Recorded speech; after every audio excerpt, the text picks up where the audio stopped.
Hey, I've been drinking before we started, so Okay, Kat, welcome everybody to the Slumber Party. Don't drink before you go to work. Mind you, it's a half a glass. Kat, this is the second episode in a row. Okay. You know what? Sorry. Welcome everybody to Slumber Party with your hosts, none other than I'm Diana Badea. And I'm Kat. And she's Kat Capone. That's okay. me. And we're starting off strong. We had a very big vent sesh before this, so we're excited to jump in. We did. Before we hop into anything, like, share, subscribe, and follow. We are seeing all of your comments, all of your likes, and all of your follows. If you're new here, hi, hello, how are you? Hi. How are we doing? I'm feeling good. Yeah, you sound it, sister. Yeah. Oh, we just had a crazy vent sesh. Crazy vent sesh. So we're ready to bring it all to you guys. Look, we're in robes. We're in robes. We took the criticism constructive. This robe is from back when I used to be a singer. This robe. Don't say that. Take it back. Take it back now. Take it back one time. Take this bitch. What? She said back when I used to be a singer, as if she's not a current working singer, artist, songwriter. Okay, so my last concert, which was some time ago, I wore this robe when we performed Britney Spears' Slumber Party. It has my name on it. It's a beautiful robe. Thank Very you. similar to the one I'm using. I almost. know, Look but at I us. want a fun color. So don't worry, we'll get matching robes. If anybody wants to sponsor us. Oh, sponsor the robes. Sponsor the robes. Yeah. Okay, so welcome to the Slumber Party. We have a lot to get through, a lot to talk about today. How are we doing so far? Like an update on how we're doing. Doing great. My wedding planning is moving right along. My trauma is merely compounding, which is great. Yes. And how's your past week been? It's okay. I had some highs, some lows. Can't wait to talk about it. Highs and lows. Oh, I did my media break this past week. How was that? Share with the class. Okay, so I'm doing this artistic program workshop where one of the challenges and pieces of study is you have to take a complete week off from ingesting media. You cannot read anything. Basically, the main thing is like no reading of any kind. You can listen to music, you can, I guess, watch stuff, but like, within reason, like don't watch the news, just take a break from any sort of ingesting of heavy information of any kind. And it has completely freed up my mind, body, spirit, soul, and reconnected me towards what's really important to me, what my goals are. And I'm going to continue to do it as much as I possibly can because I really want to test myself. Being aware of your surroundings is very important, but being in touch with yourself is most important. And I just feel like my artistry has kind of gotten better when I've done that. Fabulous. So yeah, that's kind of been my week, and it's been fab. So let's start with light as a feather, stiff as a board. And Kat, why don't you kick it off? Give us your light as a feather first. I need to blow out this candle. I don't remember my light as a feather. This candle is like burning wood. And I think I told you my light as a feather. What was it? Oh, the song. No, we both had like a similar light as a feather. That we're both working on music. Yeah. Yeah. I'm finally ready to write a song about Yolanda Salvador. Yes, if you were listening to our last episode, Yolanda Salvador is an ex-friend. Is the alias of one of Kat's ex-friends. Because I already wrote a song about Tanya Harding. Mm-hmm. The other ex-friend. Yeah. And that was like, we should get into that when we talk about friendship breakups. We'll talk about it. All right. But she's ready to do music again, which is... Yeah. I think you and I both kind of took a little bit of a break from... I took a very long break. But I think it's not breaks from who we are as artists, but breaks from producing our own music due to outside sources. And I think we're kind of ready to just jump back in. Yeah. Yeah, my light as a feather is definitely that, like, I'm making music with my producer again. Yes. That I genuinely really like. There's this one song that I wrote it because I was writing like 3 or 4 songs that day. And the one song like had the least amount of pressure, was the easiest and most fun to write. I had fun writing it. That's most important. And I was like, damn, this kind of hits. I sent it over to my producer. He was like, we're working on it.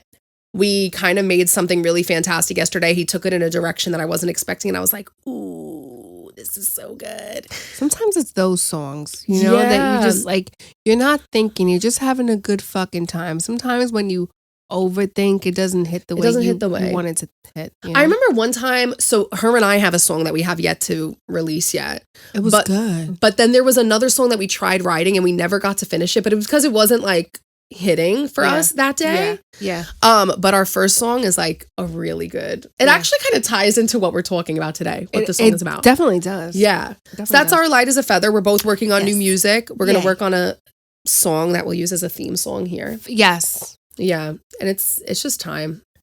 Stiff as a board. Stiff as a board. You want me to go or do you want to go? No, you go. Okay. My stiff as a board for this week is I am really disliking, not hating, but disliking how people are so judgmental when somebody who's known to be a bigger person, specifically women, it's only women, bigger women. And when they lose weight, they start getting hate. Because Remy Bader is one of them. Lizzo is another one of them. These are women that when they were bigger women or when they would self-proclaim themselves as fat, okay? When they were fat women, they've had to fight tooth and nail to show that they love themselves, to show that they have confidence, to show that they're beautiful. They had to work for the title of beauty because everybody's like, you're not beautiful, you're fat, you're fat, you're fat, you're fat. But like you look at somebody like Lizzo, who's a classically trained, flute player.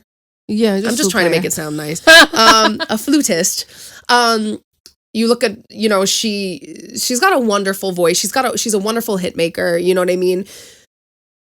And she has all of this success, but none of it is worth it if you're not skinny. But then once that became her brand, they're like, oh, well, you're representing horrible things. How dare you? Now Lizzo's lost some weight. She's still a bigger woman, but she was always beautiful. Okay. Oh, the face card has never declined. Okay. No, Lizzo's crazy pretty. Crazy pretty. Yeah. And now that she lost weight, everybody wants to rip on her. A lot of women in, the body positive community want to rip on her.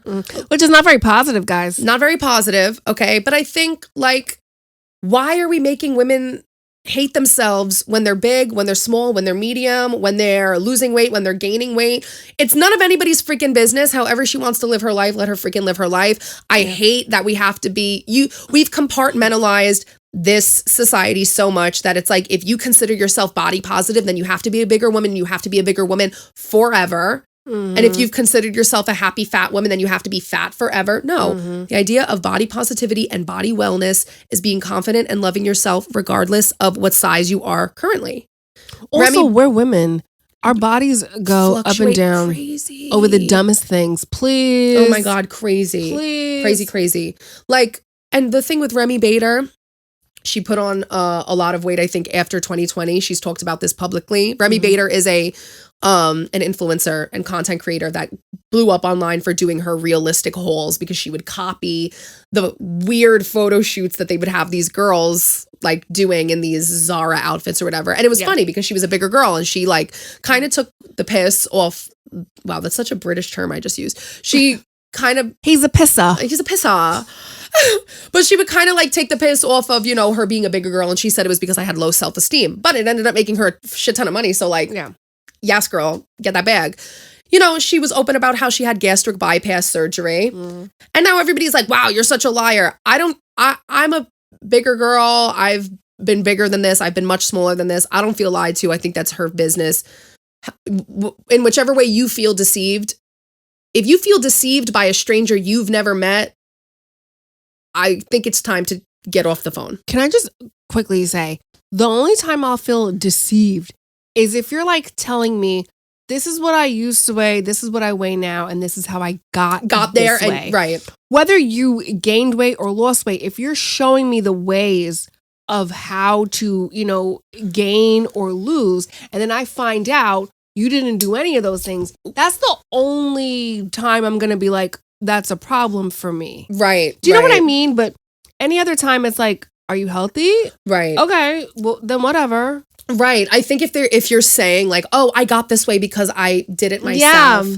I think Flip that hair. I forgot my hair was up and I didn't want to I needed to feel like a human being. But I feel like the only way that I'll feel deceived is if you are promoting, losing weight, but you're not doing it in a healthy way. Right. Like people are giving some backlash to, who's the makeup girl? Jaclyn Hill, because she lost 20 or 30 pounds, 40 pounds on her own. And then she hit a plateau for a year. And now she's been on GLP-1 and lost a bunch of weight again. But people do whatever works for you. People are ripping on her because she was already small or skinny. And then she got down to her goal weight. And she was like, no, I want to go skinnier. And she was talking about it. I didn't watch the video, so I can't give a comment on that. But all in all to say, as long as women are healthy and they're eating and they're discussing it with their doctors or whatever, let's stop ripping on women for losing weight, okay? The same way that it's not okay to rip on women for gaining weight because every woman is going through something different. Every journey is her own. That's my stiff as a board. Leave Lizzo alone. Period. All right, stiff as a board, Kat, you go. Okay, well, we know we're doing cat fun facts. And cat my fun stiff facts. as a board kind of goes into my cat fun facts. Yes. Let me put this down. We have 2 segments in one. We have the cat fun fact and our stiff as a board. Go. We're going to talk about the art of profanity really quickly. One thing about me, I love to fucking curse. Oh, we love a good fuck. I love it. Love a good fuck. In more ways than one. Period. To all the moms out there, if you're playing this in the car with your kids, that's your own fault. I'm sorry. Here's the thing. All right, let's everybody grab a snack. First of all, my college essay was on the art of profanity. Honestly, I could have gotten into law school with that, but that was not my interest. Second of all, we're going to talk about the 40-year study Harvard did on profanity. Now, when I wrote my college essay on profanity, I got the idea so back in my day, we used to have AIM. This girl back in her day. Shut it up! I'm 75! You are not that much older than me. A little bit, a lot of bit. Who knows? I don't even know. I've lost track. Anyways, so when we had our AIM away messages, which is kind of like what you have on Instagram and stuff where it's thoughts, it's that. So people would, put things in there and a lot of times they would curse and every once in a while I'd see someone with an asterisk in between a curse word like shit or bitch or fuck or something. And I thought that was weird. And I'm like, do you think we don't know what you're trying to say? What's the point of the little star? Just put the word. And so I remember writing an essay saying, I do not logically understand what makes these words bad. Right. Unless I'm if I hit my toe and I'm like, oh, fuck. Okay. If I say fuck you, that's a problem. That's 2 different things though. Yeah, right? It's different. Right? But the word itself, not a bad word. Okay. However, all these words that we don't put the asterisks on and we don't bleep out of TV and we don't consider bad words like ugly, stupid, words that hurt people. Right. How come those aren't considered bad fucking words? And that was the essay that I wrote. Now the study Harvard came out with was what profanity can do for your brain, for your body, for social settings, etc. It talks about how it helps with pain. If you're in the hospital and you just start screaming fuck, it'll actually help. Yeah, it alleviates a little bit of pain. Yeah. It talks about people with higher IQs tend to curse more.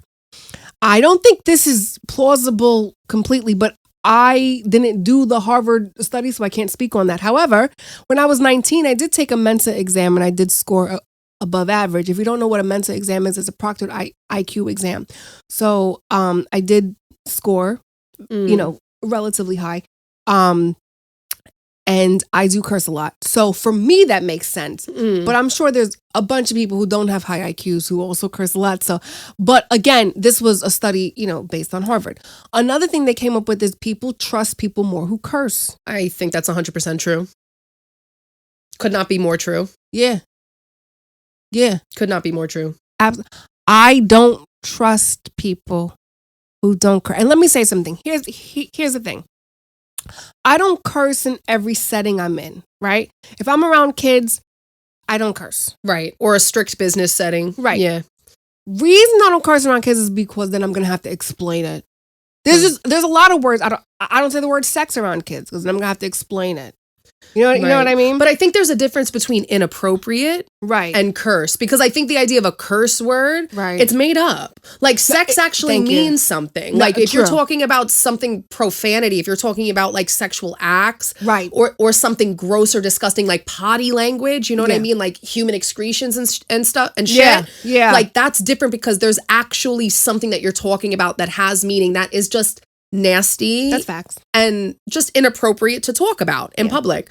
But if you're putting an imaginary meaning behind a word like fuck, shit, asshole, like things like, you know what I mean? Asshole's a thing. It's just a gross thing to say. Like it's a place, I guess. It's a place. It's a person, place, and a thing. How about that? Okay. It's a noun. Yeah, it's a noun. It's a, you know what? It's great. But that's what irritates me is when people are like, don't curse, don't cuss, don't do this and that. I'm like, yeah, but I mean, and you'll talk about this. The substitutions are just the substitutions. Here's my problem. If you're gonna do the I don't curse, I'm so much better than you fucking bullshit thing, then don't use a substitute. Okay? If the word is shit and you decide to change a fucking vowel and say shoot, are you dumb? Right? Like, what's the difference? Because you just said the same thing. I just thought of something crazy. You ignoramus fucking twatopotamus. You're an idiot. Hold the fuck up. What the fuck was that? Oh, that was me cussing what a little kind of bit. Dinosaur? What did you just call me? Well, not you. An ignoramus twatopotamus? A little bit of a twatopotamus, yeah.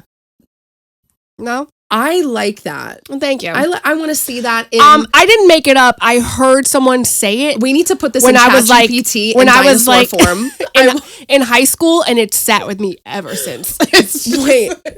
Wait, can we just... I just want to ask ChatGPT. What's a twatopotamus? No. The whole thing. I want to say design a dinosaur that... What would this dinosaur look like? Here's the prompt. Wait. What did you call it? Twatopotamus. No, the whole thing. Ignoramus. Twatopotamus. Okay, continue to say your thing. I'm going to get the ChatGPT picture. No, I'm so interested right now, actually. Okay. I just broke my whole thing. Okay, whatever. Right. My thing is, if you're going to do the I don't curse, etc., then don't use a substitute, right? But also this idea of like, I'm morally higher than you or whatever because I don't say words like shit, etc., but you're a shitty fucking person. I don't think that adds up, babe. I don't think that... I once had a man tell me, oh, I never curse. This is a man who's married and has 6 baby mamas. All those baby mamas came into play while being married. So the fact that you don't say shit doesn't mean shit. Like, you still do... Because you ain't shit. Because you ain't shit? Like, what's not clicking? Also, people who don't curse in general. So, like I said, the Harvard study said people don't really trust people who don't curse as much. I gotta say, I don't trust you either. I think you're hiding the fucking family because that's weird. What do you mean? Also, I had someone say to me, misleading. It's not different than anything. Right. What I was also going to say before you get to the next point is I view this similar to girls.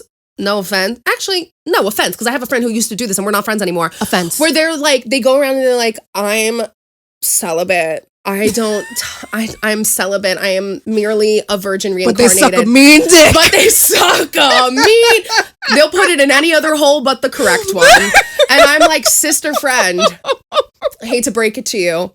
Use a hoe. I had a friend who did this and then she left me alone in her apartment for hours with a man I didn't know. And you know how she got the guys that she would mess around with? By telling them she was celibate. Uh-huh. They were like, she's so pure. I was like, of course you would go around Nashville saying that. Okay, sorry, moving on. I'm like, no. You're still the same. Just do it, girl. Somebody made a comment saying, ChatGPT has finished the illustration. Amazing. Ignoramus twatopotamus. Is it gorgeous? No. Oh. It kind of looks like the raptor. Is that what it's called from the Rugrats? Yeah. The little toy from the Rugrats? Reptar? Reptar. I said raptor.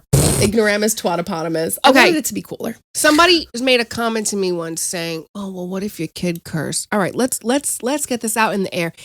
Let me say this. Say it. If my kid dropped their juice box and said, "Oh shit," we'd have a little talk. Okay? Like, hey, that's a big girl word and you're not a big girl. Can't say that, okay?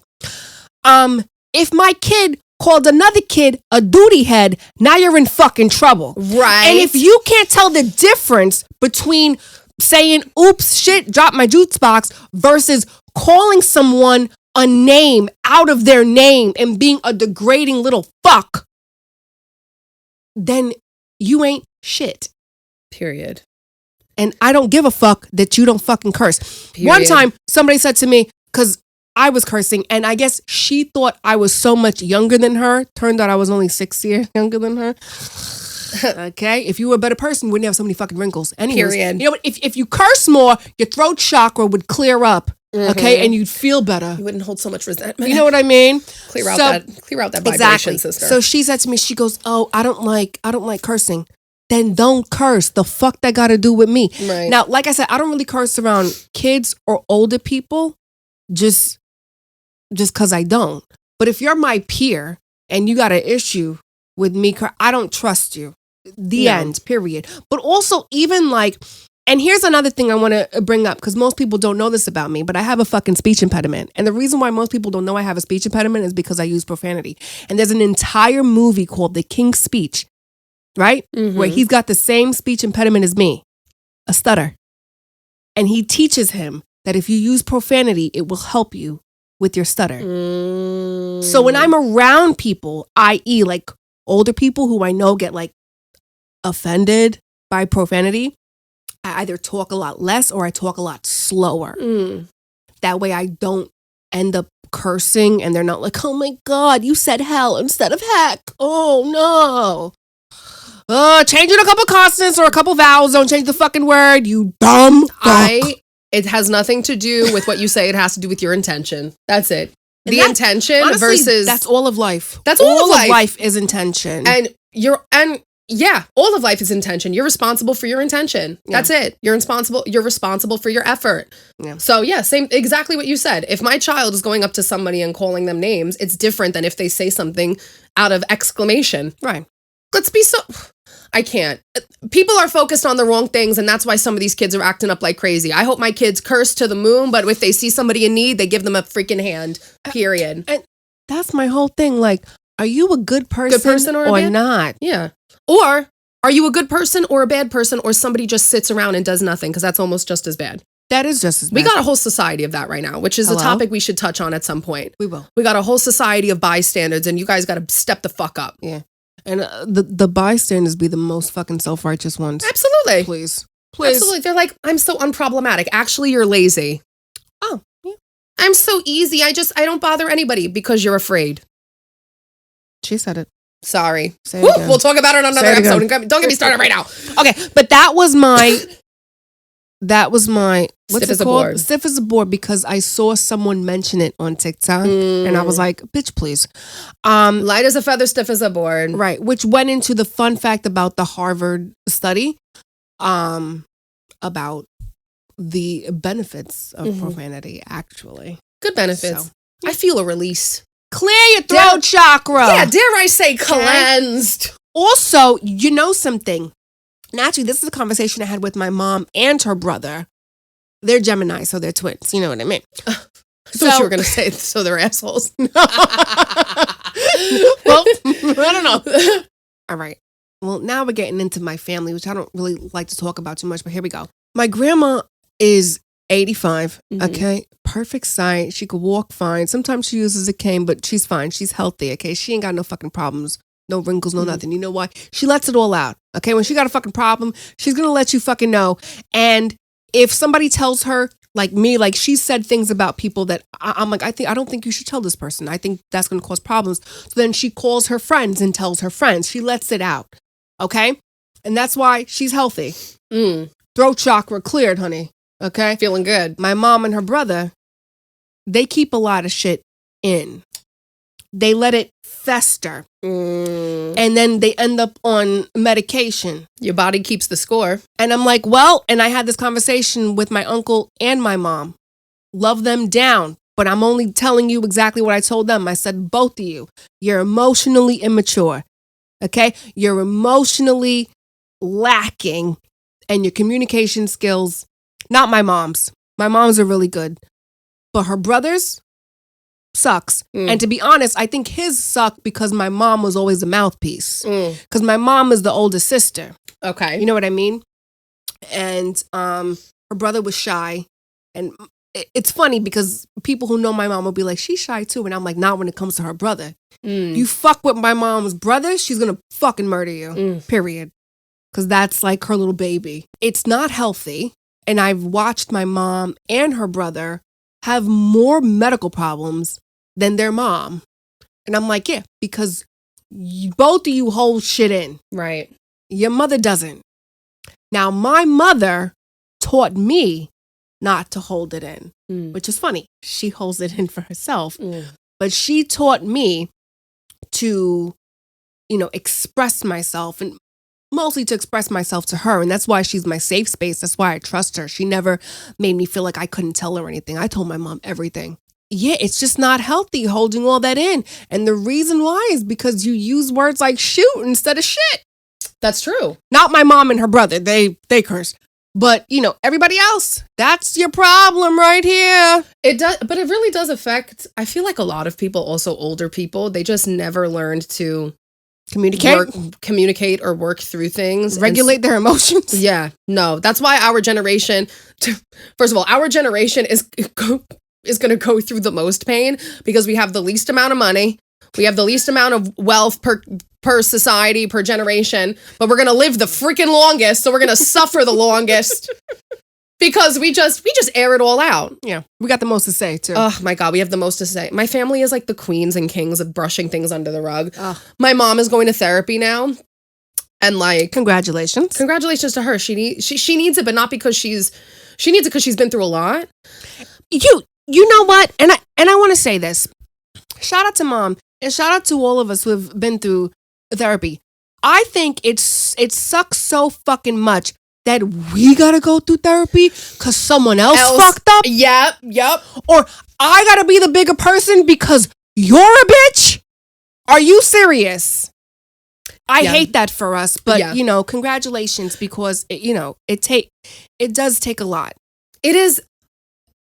That's exactly, I think, where I struggle the most in my resentment for some people in my family, because they're always the people in my family that should go to therapy are always like, I do nothing wrong. I got into a massive fight with somebody in my family where it got physical. And it got physical because I said to them, everybody in this family has to go to therapy. And they've gone and they've done their part and they've sought out help. And I said, and who the fuck do you think they're talking about in those sessions? Because it's not me.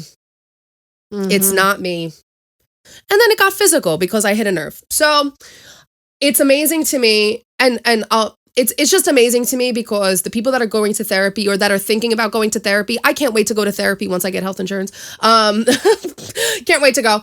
But it's amazing to me, like, how much you learn about yourself. Because even my mother has hit a completely new stride. Shout out to everybody who's older than me that is starting a completely new life. Like, That's huge. I feel so compelled to inspire other people. This is why I also don't feel like I'm out of depth when talking to people that are twice or quadruple my age, because I see women in my life always reinventing themselves at any age and within boundaries, like within their, cage of tradition that they needed to be this type of homemaker and this type of wife and this type of mother, and they found a way to reinvent themselves. I'm watching my aunt, who's my godmother, do it. I'm watching my mother do it. It's really a beautiful thing. And my mother kind of had this revelation the other day that almost kind of freed me up of some trauma. She was like, my therapist said to me that, and she goes, and I've learned through therapy that my therapist helped me work through, that in my effort to keep the peace, I'm hurting other people because I like invalidate the way people feel because I'm trying to meddle the situation. Like, oh, let's just forget it. Let's just move on so that we can still stay a family and still be close. And then, because my mom will say things to me when I'm mad at certain cousins. She's like, you got to let it go. And I'm like, no, because all anybody ever does is let their shit go. But I'm taking the shit. I'm taking the disrespect time and time again. Right. But I have to let it go and just let them disrespect me. Right. I go, you might be okay with that. Because she's like, well, I'm at the latter part of my life. Where I'm older. I don't want to hold resentments. I'm not there. And I have boundaries. What did we talk about this past week? You were like, I think you still have PTSD from your wedding. Oh my God. Let's jump to this next part we wanted to talk about on the podcast. Yes. This will tie into it. Okay. Unless you have anything else to add. No, that's it. Curse more. Okay. Curse Use more. more profanity. Stop being a wimp. Yeah, exactly. Heal yourself. Grow up. Yeah, that part. So, on this next part, we have to talk about how, the comment section is wild. Okay. Even just our new, Slumber Party pages, we're noticing certain trends, right? But Kat noticed that she still has some residual trauma, or maybe I noticed and I brought it up to her. You did. That she has some residual trauma from her wedding. Yeah, because, I mean, Kat, the more you get to know us and you get to know Kat, you'll hear more about her wedding. I'm not going to explain it for you, but there was a comment that a woman left on one of our videos, and Kat sent me like a 3-minute voice memo, popping off, going nuts. This woman doesn't know what she's talking about, and this isn't real. And I'm like, oh my God. And mind you, I have not seen this comment yet. I'm like, this woman must have said something crazy, horrific. This woman must have annihilated us. Yeah. And I'm ready. I'm like, yeah, let me go to bed right now. I go to the comment. When I tell you, this woman just wanted to be a part of the conversation. She was just happy to be here. She felt like she was one of us. One of the gals.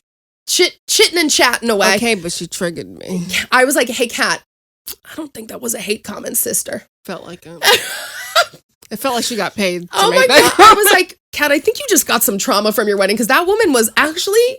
Oh, she was just nice. I don't know. I've not healed from my wedding morning at all. Yeah.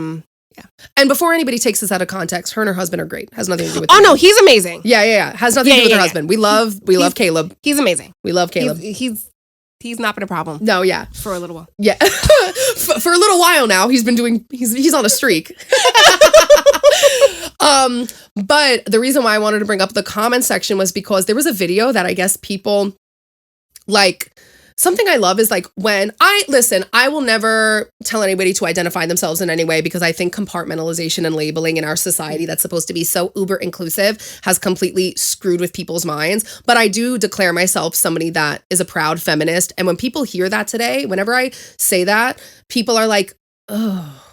And I'm like, right. Whoa, I didn't know that was controversial, but it's because people tend to think, very radical things about any label you put on yourself. Mm-hmm. And you have to be the most extreme, perfect, perfectionist version of that label. Let me be very clear. When I say I'm a feminist, I believe in a woman's bodily autonomy. Mm-hmm. I believe in her financial autonomy. Mm-hmm. I believe that a woman should be able to have her own money. Yes. Even if a man provides for you, always make sure you have your own money. Yes. And you have the right to be a stay-at-home mom. Being a mother is a beautiful blessing, but you also have the right to be a career woman. Exactly. And you have the right to be a career mother or not have kids at all. And having children does not mean that your existence has, value or worth. You are worth, you are value, period, point blank. That's it. Stop. Full stop. Okay?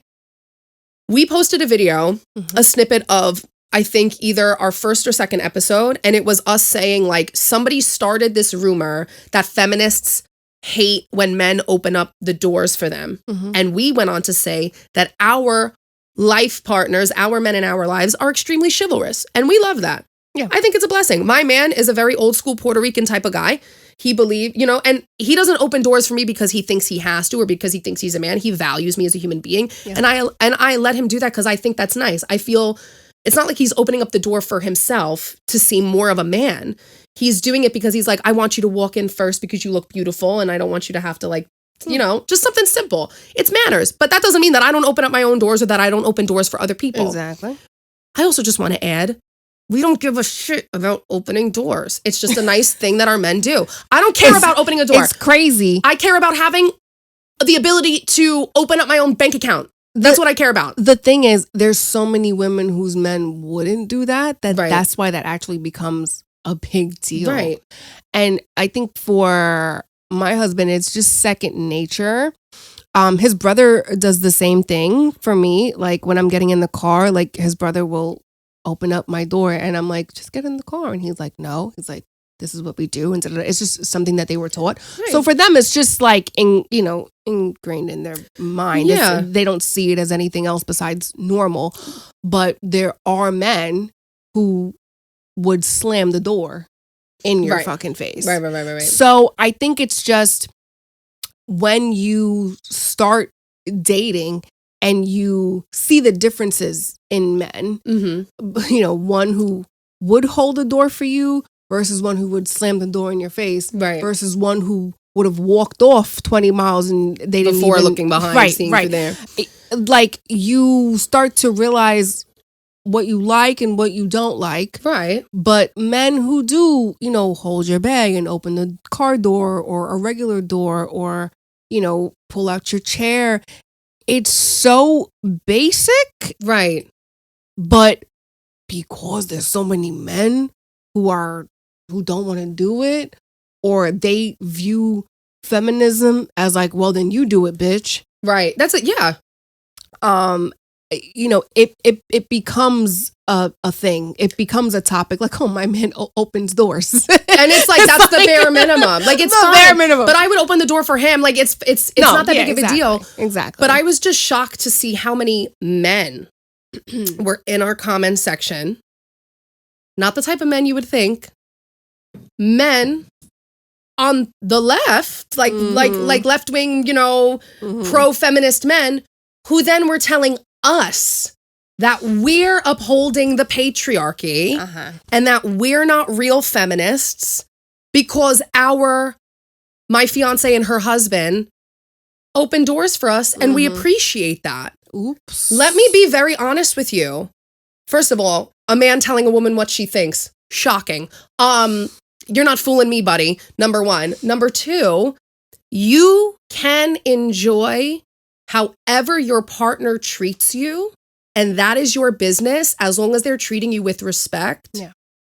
But if a man opens up my door, that does not make me any less of a feminist, and that does not make him that does not make him any less of a man if he also believes that women are empowered. Like the whole topic is mind-blowing to me, but seeing men in my comments telling me that I'm not a feminist or that I don't believe in women's rights because I allow my fiance to be chivalrous is asinine.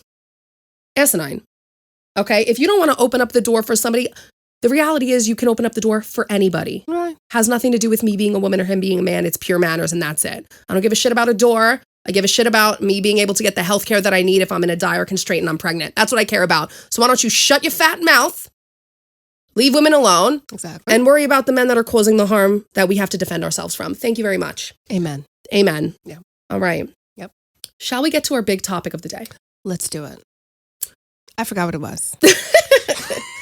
We're going to talk about breakups, friendship breakups, and relationship breakups, and the difference between the two, and how you get over them and heal from them. One hurts more than the other. Yes. I think you're the person who should open this up. I've been through a couple of breakups, a couple of relationship breakups, a couple of friendship breakups, and friendship always hurts more. Here's the thing. I've had friends in my life where like you lose touch, which is a totally different thing than you like ending the friendship. Yeah. Right? losing touch is just like, oh, I haven't talked to her in a while. Like, It's sad. I hope she's okay and da-da-da-da, right? And then a friendship breakup is like, I'm sorry, I thought that person died. I killed them in my mind already. Right. We're done. Period. Right. That hurts. Here's Kills. the thing. I think with romantic relationships, most heterosexual ones, like, you know, women, we think there's a 50-50 chance that might come to an end. Yeah. Like we think there's a possibility at some point this could end. Right. And I think we go into friendships thinking this will never end. Yeah. And I think that's why friendship breakups hurt more than romantic ones. But, and, you know, we're tying back into, you know, where our light as a feather when I said I'm ready to write my song about Yolanda. My friendship with Tanya Harding, that's her alias, she was, I think I always knew she wasn't actually my fucking friend. Do you know what I mean? I think I was kind of just there. I think it was just like a minion, you know? And so when the friendship ended, there was no shock. I was just like ready to walk away. I was like, yeah, this girl has actually never been my friend and I actually don't know why I'm here. So when I wrote the song, Now You Got a Song About You, available on all streaming platforms, it was just kind of vague. It's like, you know what, you made up a couple of rumors, fuck you. Okay. But with Yolanda, another alias, that was my sister. Yeah. To me. That was like, we had been friends since high school. That was like anything she needed, I would be there. And that wasn't the same with us. Like, you know, here we go. Let's talk about it. When I was 21 years old, I got diagnosed with cancer and I had to remove one of my ovaries. And Yolanda knew I was in the hospital. And I know she knew because her mother called me. And her mother was going to come and visit me. Actually, I think she did come and visit me. But I think there was a second time she wanted to come, but her dad had passed away, right? So your mom knew, but you couldn't send a text, a call, or nothing, nada. Got it. Then the second time was when I was having trouble, you know, breathing in my sleep and like my husband was going away and like I needed a place to stay and it became this, you know, like, oh, but like, what if you died? What if I died? Right. Well, would you come to my funeral? Because that's crazy. No, that's psychotic. You would have come to my funeral and been like, oh, I'm so sad. No, you're not. And so for me, that's just like, okay, this is not my fucking friend. Also, something I noticed was there was a time where she had told me there was like a friend of hers she wanted me to meet or something. And she goes, oh, and by the way, she hates you. Oh, I do not like that. How would she hate me? She doesn't even know my name. That's so weird. How would she hate me? Perhaps. Because you were talking shit? Yeah. Yeah. Perhaps you were telling her some bullshit. Yeah. Okay. So that one really hurt because I started to realize this is a person I would give my lungs for. And this is a person who would watch me bleed out and be like, oh, well. Okay. Yeah. Which is why I had never written a song because it hurt a lot more. Yeah. But, and I think getting married was when it hit me the most. Yeah. And I think this happens a lot with female friendships in general, especially if you've had one for a very long time, like since childhood. It's like you don't always know the man you're going to marry, but you kind of always picture the women who are going to be by your side. Yeah. And I always knew the women that I would pick. And I always thought she'd be right there. Yeah. So I'm walking down the aisle and she's not there. The night before my wedding, I was so sad. And I was pissed at myself for even being sad. Because I'm like, this isn't someone who gives a fuck if I live or die. Why do I give a fuck whether or not she's part of my wedding? Yeah. You know? But friendship breakups are painful. Women invest so much more emotionally into these relationships. It's like we have everything but sex. Yes. And it's so intimate, and it really is important. There's been like studies on this, again, I believe at Harvard, that the women who have like these female relationships live longer. Oh, yeah. Yeah, and they're healthier. Well, there's this sense of companionships that women have in their older age that men struggle to find. Yeah. In their middle age, you know what I mean? And I think like women really, we tend to rely on each other and we do get emotionally invested. I think, you know, I've told this to you, like with me planning my wedding, I definitely have that type of situation where I'm like, there's somebody who like should have been in my bridal party. She should be here. But like the last, you know, 2 years of our friendship before we stopped talking like a year ago, I have to remind myself that like she wasn't a good friend to me those last 2 years. And I've made my mistakes. Like I've 100% like, I think it's taken me time, and I see where there was a specific mistake that I had made. But mind you, that was years before. And she had brought it up in our, you know, disagreement the last day of our friendship. And I was like, whoa. Like, and it felt such like it felt like it was cut so deep because we were having an argument about something completely different. And she goes and brings up kind of like a dark time for me and uses it in her defense. And I'm like, you are using that because you have no defense currently. But just the fact that you would bring this up and hold on to it for years just to throw it in my face makes me feel like this has been an unsafe friendship for years. And that I feel judged. I feel like, you know, clocked. I feel, you know, monitored and overanalyzed. And this is somebody who like I poured a lot into. She was really struggling, and I did everything I could to help her in so many ways, in her career, in her living, in her lifestyle. You know, I gave her advice. I gave her, you know, I sent her my contacts, everything. I let her be because I know, you know, you don't want to hover over somebody who needs to find their own way. And I told her, you know, towards the end of our relationship, I was like, you know, I'm a little worried about you. And that was kind of where we started to deteriorate, because I was planning on having a conversation with her that was kind of a brutal one, because I was going to tell her, like, listen, your family is getting in your way. You are so talented, and your family she has a situation where her family does not want her to succeed. And they won. They won. And me and my other best friend, you know, we're constantly working. And we're constantly collaborating and creating and being artists and of a bunch of sorts. And we tried so many times to just like be there with her. Yeah. And it ended up kind of falling apart. And she, kind of my last straw that I told her, I said, listen, I need to take some space. And she took that as if our friendship was over. And she sent me a hateful, very hateful text message. But the last thing she said was something about my body. Oh, how nice. Yeah. Something about my body where I was the heaviest I'd ever been. I was really struggling with it. And she she knew that was going to hurt because I had called her out for her eating habits, because in the other direction, her and I had... She wasn't eating. She wasn't eating. And she was losing a lot of weight. And I said to her, babe, I'm a little worried for you. By the way, we had talked about this before. That's why I know. And I was like, I'm a little worried for you. Like, you're not eating.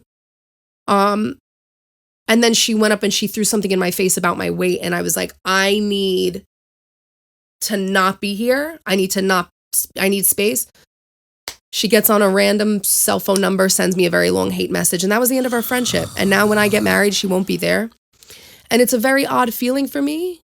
And there's this sense of romanticizing your female friendships.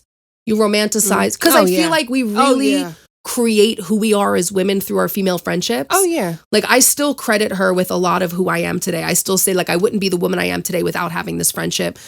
But, you know, it's weird to say that she won't be at one of the biggest days of my life. Oh, it was one of the saddest emotions. Yeah, that's yeah. Yeah. I don't think she gives a fuck, but I did Right. because I actually gave a fuck. I was in the friendship by myself. You Mm. know what I mean? That's how I felt. That's how I felt for like the last 2 Yeah. years. I was like, I feel like I'm in this relationship by myself right now. Yeah. And it hurts. Yeah. I think it also hurts because it's like, you know what hurts me more is feeling like, yes, the friendship ended. Yes, I miss her. Yes, I wish she was a part of it. But if she was here, would it still be a good situation? That part though, would it? Because no. I look at all my other bridesmaids and who's in my bridal party, she would be the biggest problem. Oh. She would. And I think about that and I'm like, I would be worrying about her so much. I really thought about my bridal party and I was like, I just want good energy. And I'm so easygoing. Like I'm telling her, I'm like, I'm just so happy you guys are even coming to my engagement party. Like I didn't think all of you would make it. You know, I think the only one who can't make it is my cousin Elizabeth, but because she's in the Navy, like I don't give a shit. Yeah. I know that she would cause problems about everything. And sometimes people are meant to, what's the saying? People are meant to launch you. They're there for a season. They're there for a reason, but something like that. Season, people something. say it like a rocket ship. Like some people are meant to be there to help you launch, but not to be with you to fly. And that's kind of how I view it. I don't think neither Yolanda nor Tanya helped me launch any fucking thing. What I do think they did was teach me to love myself. But that's a part of it. Oh, huge. That's a part of it. Because I don't think I had self-love. I think I was very much a people pleaser, but not in the sense that most people see it as. The thing about me was, and I struggle with this now, is never saying no. And neither one of those women could ever say that I would ever tell them no for anything. I would have never told them no. And what fucks me up now is if one of them called me right now and said, I'm having trouble with such and such and I need help. Maybe not so much Tanya, but Yolanda, I would probably still fucking help her. You'd go out, which breaks my heart because this is a person who does not give a fuck about me. Right. And hasn't in years. Right. Right. But you would still be there. Right. Exactly. And I hate that about myself and about that friendship dynamic. When the friendship was coming to an end, I called her. I called her several times to have a conversation because me and Tanya did have a closure conversation, sort of, kind of, where I let her know, like, look, if I see you in public, I'll say hi, but we're not hanging out anymore. I don't trust you. Right. We're never going to be friends again. Right. Fine. But with Yolanda, I called her to have this conversation with her, and her emotional IQ or her EQ is so at the fucking bottom of the fucking pits of hell. Like there's just, and the communication skills, forget it. And what's crazy was this isn't the first time that she did that to me. There was a time when we were like 21 or 22 or something, and which was only last year, obviously. And she had heard a rumor and I had heard a rumor. Like she had heard, like I said something and I heard like she said something. But again, we were like 21, 22. Yeah, so we were like, babies. We're like, we're not talking to each other. Right. And then we saw each other and we were like, oh, we literally could have just called each other and find out that like. Literally could have just hashed this out. That was bullshit. But, when we became more fucking grown and it wasn't a he said, she said, it was like what's your fucking problem? And I'm reaching out to have this adult conversation, and you don't want to have this adult conversation, and your response is to like ignore or ghost or whatever. Cool. End it here. Right. I never want to see you. I don't want to hear your fucking name. You're dead to me. Right. And the thing about me, and astrologers chime in because they'll tell you, I see this, I don't know, I always hear that this is like a Pisces thing. Pisces, if we like you, you will never experience love like you have experienced. We will love you as a friend more than your mother loves you. Like you'll be like, I'm over fucking whelmed with this amount of love. What's this bitch's problem? Okay. But when a Pisces is done with you, we're done. Right. It also takes me a minute to get to that point. I'm not just like, you do one fucked up thing and I'm like, okay, we're done here. It's no. You've accumulated like 4,500 fucking things. And now we're done. Yeah. And now you're dead. Because now I've made my own case. Exactly. And I'm like, there's no reason for me to go back. And one thing about a Pisces, we love a fantasy. We love to create fantasies. So what we'll do is we'll create our own realm, our own world where you do not exist. I have never bumped into an ex. I've never bumped into an ex-friend, nothing. You know why? They're dead. They're gone. They're not. And honestly, I should be dead in their fucking world. We don't exist in each other's worlds. Period. I never want to fucking see you again.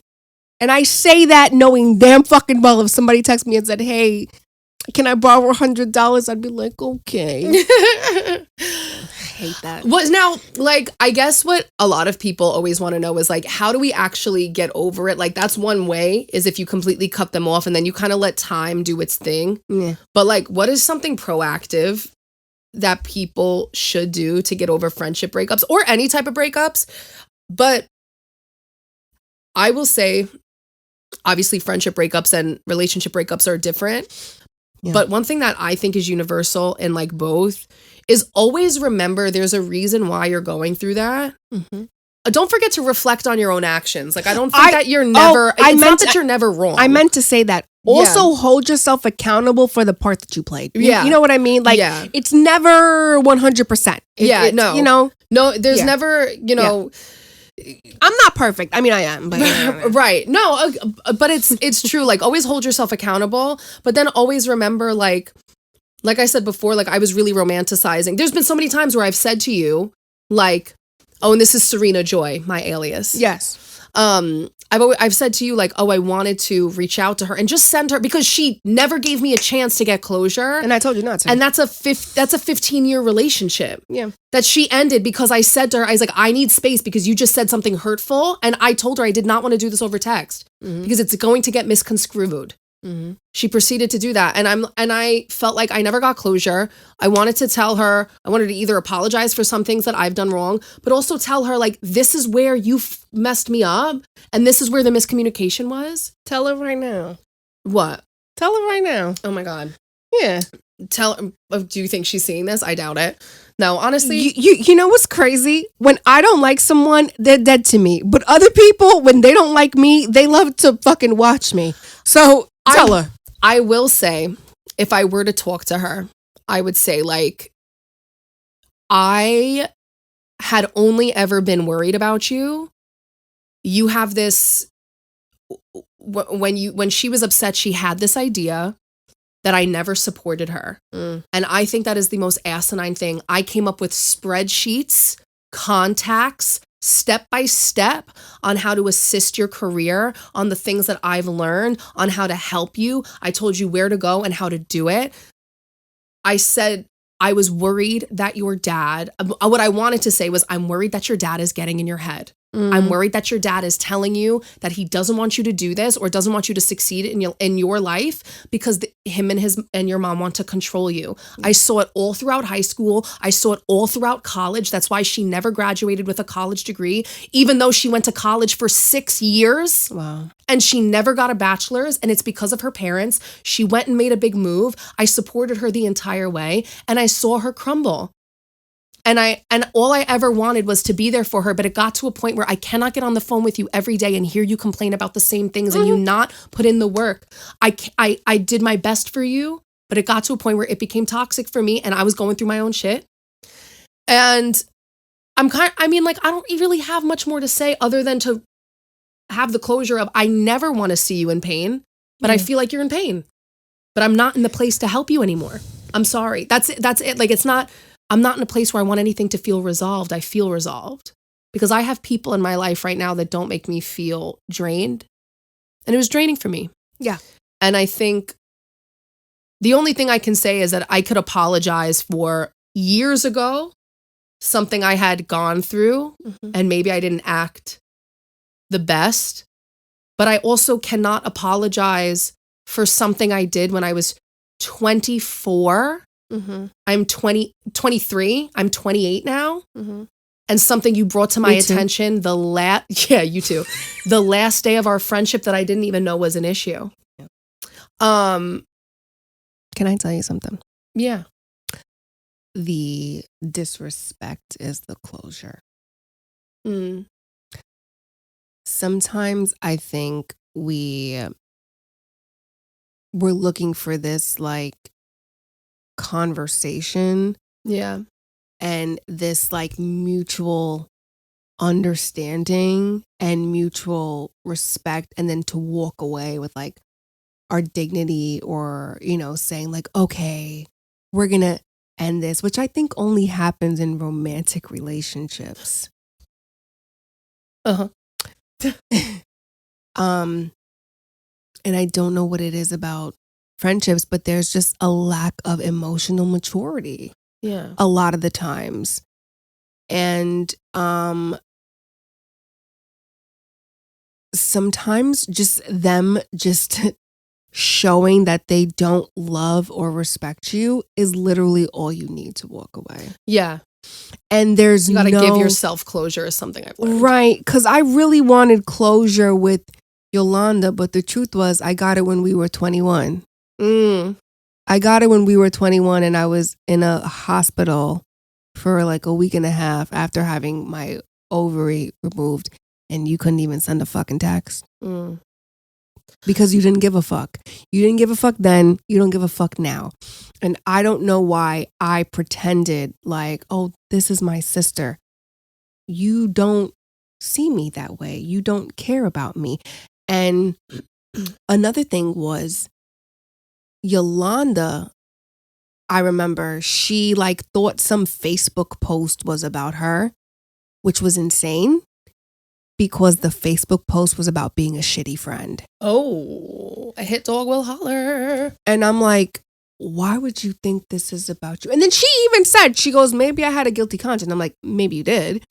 But then at the time, I was still in like my people pleaser state. Yeah. So I was like, well, maybe I should have thought about you. Why the fuck would I think about you if it's not about you? Right. Hello? Right. But I remember the post was about some girl. She like had a baby, one baby. Keep that in mind, one baby. And she's like, oh, I don't have any time for anybody. And if anybody wants me, they need to call me. And my friends need to make plans with me, but also I'm not coming out with them. And da-da-da. And she went off on this tangent about how shitty of a fucking person and friend she was. And I'm like, damn, bitch, you're selfish. I know women with 4 kids, a husband, a job, 2 pets. If I text them right now, 30 minutes tops, they'll text me back. There's a quote by Lucille Ball. She says, if you want something done, ask a busy person to do it. Yeah. Oh, yeah. Right.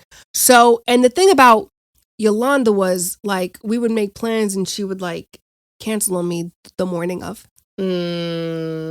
As if I don't have a fucking life. Right. And I would get upset at that, obviously, because I changed my whole week around for you. Yep. And then she'd be like, my kid.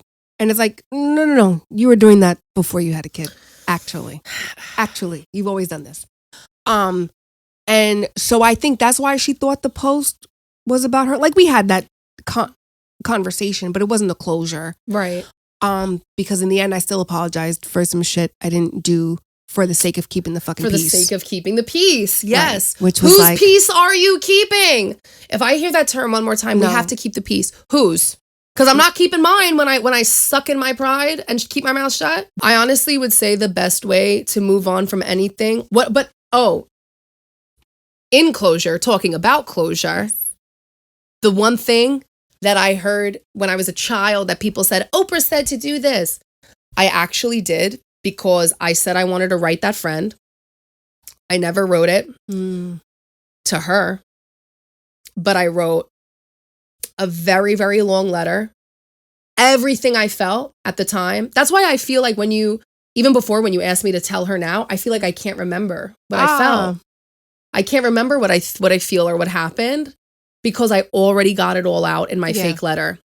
I cannot Yeah. explain this enough. I thought it was a fluke. I thought it was a fake doing that. But truly, that gave me my own closure. Yeah. Getting over your own breakups, whether it's relationship, romantic, friendship, family breakups, Mm-hmm. that's a big one. That's a deep one. Mm-hmm. You have to find a way to give yourself your own closure. And sometimes when you feel weak, which, yeah, of course you do, and you want to reach out, just think like, is it going to do more harm than good? Are you happier right now than you were? Giving yourself your own closure, like family breakups are probably the worst, your relationship breakups, your friendship breakups. Writing something out, I never thought would be it. Mm-hmm. And sometimes when you do have those like moments of like, well, I do want to reach out to them and, I miss them or whatever. Really think like, would it be better off with them here currently? How are you feeling now? Like since they've left, what has changed and why do you think that is? Mm-hmm. Because I think about that a lot. I think like things have changed. Me and my other friend that were friends with this person, he doesn't necessarily have the same fallout as her as I do. She just kind of ghosted him. Mm-hmm. And, he says, every once in a while, like she'll reach out, but the last, 2 years of my friendship with her before your fallout, she wasn't a good friend to me either. Mm-hmm. And he's like, I don't want to reach out to her. It was an exhausting friendship and my life is better. Yeah. And there's a reason why it happened. And so for anybody watching, if you're wondering like, how do I get over this breakup, whatever breakup it is, learn to give yourself closure in whatever way that is, even if that's reconnecting with your art, finding something new, making a new friend, not to replace them, but just to like have another relationship that you can, grow in and take your mind off of things. Like you need to find beauty and emotions in other places, because if you don't, you will sit and replay and replay and replay everything and regurgitate the same feelings and emotions and only make yourself more upset about something that's already been done. Yeah. Talk about it, write about it, sing about it, dance about it, paint about it. Yeah. Yeah. Don't eat about it. Do not eat about it. No. I mean, you can. Well, you can for the first few days. You can cook about it, but don't Cook eat about it. Oh, that's a good idea. Cook about it. Yeah. Bake about it. For sure. Little sourdough starter here or there. I'm in my sourdough phase. I will say this, it takes a while, and I do think it takes a longer time than getting over like a romantic one. I do have a toxic trait where I don't leave a relationship until I'm completely done, which is what I did with both girls. You have to like exhaust all options until I'm like, oh, I hate you. I do that with men as well. But again, I think with men, I go into the relationship thinking there's a possibility that this could end. And I don't go into that with friendships. I go into friendships with this is going to be forever and ever and ever. And I think that's where the longevity of the pain comes in. You have to go through it. You can't go around it. It does hurt. You will meet other people. You will make better friends. The key is to figure out what lesson you needed to learn in that relationship. Figure out where you went wrong. Like we said, take accountability for your own actions, for things maybe you said or did that you shouldn't have, both as a friend and also what you did to yourself. Yeah. And then I think, working on that self-love, which I've only just started. So that's crazy. I've really only been on my self-love journey for about 2 months, since March. So, really? Yeah. Well, I'm proud of you. Thank you. But it's empowering, and I'm able to look at those friendships as just an unhealed version of me that was looking for acceptance outside of me. Yeah. Yeah. And now you have acceptance from within. Exactly. We're working on it. Well, I feel like that's rounded everything out I quite think so. beautifully. I think so. All right, guys. Well, like we've said previously, Look at like, me. share, subscribe. I sobered up a little bit. You what? I sobered up. Sobered up. Oh, I Yeah. just said soaped up. I go, soap. Oh my. Thank you guys so much for listening and watching. Hopefully this camera didn't just crap out on me. I have a feeling it did, but it's fine. It's fine. If you only see Kat for like the last half an hour of the show, if you're watching visually, then enjoy the view. Gorgeous woman. We adore you guys. Thank you guys so much once again. Make sure that you share us with all of your friends, play us in the morning, noon, and night, or at your favorite slumber party. Yes. And we'll see you next time. I'm Diana Badea. And I'm Kat Capone. We love you guys. We love you guys. Make sure you follow us on our own personal accounts too. Yes. All right. See you guys Bye. next time.